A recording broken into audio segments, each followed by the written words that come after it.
Welcome to Final Whistle Football News, the home of daily football and transfer updates. Subscribe now and join the community of true football lovers. Never miss a moment from the beautiful game. 3 questions and 3 answers from Atletico Madrid 5-2 Real Madrid. Xabi Alonso tasted defeat in La Liga for the first time as Real Madrid coach. Real Madrid suffered their way to a 5-2 defeat against Atletico Madrid at the Estadio Real Metropolitano on Saturday afternoon as they came back from behind only to surrender a lead and lose. In the team's first loss of the season, Los Blancos watched Robin Lenormand give the Colchoneros the lead before striking with a double whammy from Kylian Mbappé and Arda Güler. The joy didn't extend to halftime as Alexander Sørloth headed in a second for the home team, with Julian Alvarez then adding 2 early in the second half from a penalty kick and a free kick. 3 answers. 1. Would Jude Bellingham start? The England international has come back with 10 minutes last weekend and 20 minutes in midweek, but even so it was something of a surprise to see him thrown into the starting lineup to take on Atletico Madrid. Ahead of Franco Mastantuono, Brahim Diaz or Rodrigo Goes, Bellingham was chosen, which represented a change not only in personnel but also in the setup, with Bellingham operating in a central role. By half-time, it was clear that it was the wrong decision. Bellingham didn't look fit enough for the intensity of this game, which was something Xabi Alonso discussed at length in his pre-match press conference, and failed to give the needed support to the defense, exposing Fede Valverde and Aurelien Tchouameni in the middle.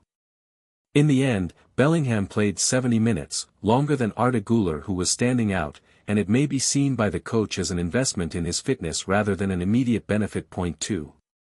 Is this Real Madrid's first big test of the season? There can certainly be no complaints about winning 7 from 7 to start the season, but it's also true that Real Madrid were yet to face a stern test under Xabi Alonso since the start of the 2025-26 campaign.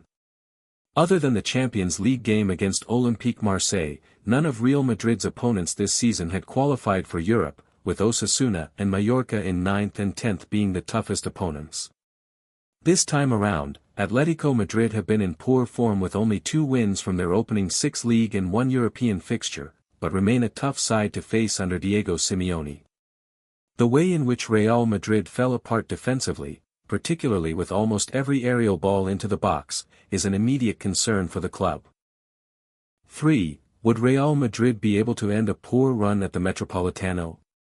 Real Madrid haven't been able to win on any of their last 4 visits to the Estadio Real Metropolitano, even if that record may feel different due to the penalty shootout win after a 1-1 tie on aggregate following the 1-0 defeat on their last visit in the Champions League in March of this year. The defeat here was Real Madrid's first time conceding 5 against Atletico Madrid in a competitive fixture since 1950. Within 90 minutes, Real Madrid have not fallen to such a defeat against Atletico since that game in 2015 at the Estadio Vicente Calderón. 3 questions. 1. Is anyone capable of stopping Kylian Mbappé? This was far from Kylian Mbappé's finest afternoon, but with little service, he deserves credit for the way in which he strode away and equalized with a deft finish to score the team's first goal. It was his 10th goal of the season after 8 games, and the Frenchman is carrying the weight of this side. Atletico had Koch sitting very deep, alongside 3 natural central defenders in the shape of David Henko, Clement Lenglet and Robin Lenormand, yet he still managed to achieve the movement needed to stretch the Atletico defense. His goal came from a perfectly timed run and a precisely executed finish. 2. Why were Real Madrid's defense so poor in the air? 2 first-half headed goals conceded would be a real concern for Xabi Alonso, who has repeatedly praised the team's structure and system in defending this season. When Alexander Sørloth headed in just before the break, a moment which would prove to be a turning point in the course of the game, it became the 8th goal of the last 10 that Atletico Madrid have scored against Real Madrid to be a header. Here, it came as Sørloth got in between Dean Huijsen and Alvaro Carreras, 2 players who were both enduring arguably their worst performances of the season and who were unable to handle the physicality of the Norwegian.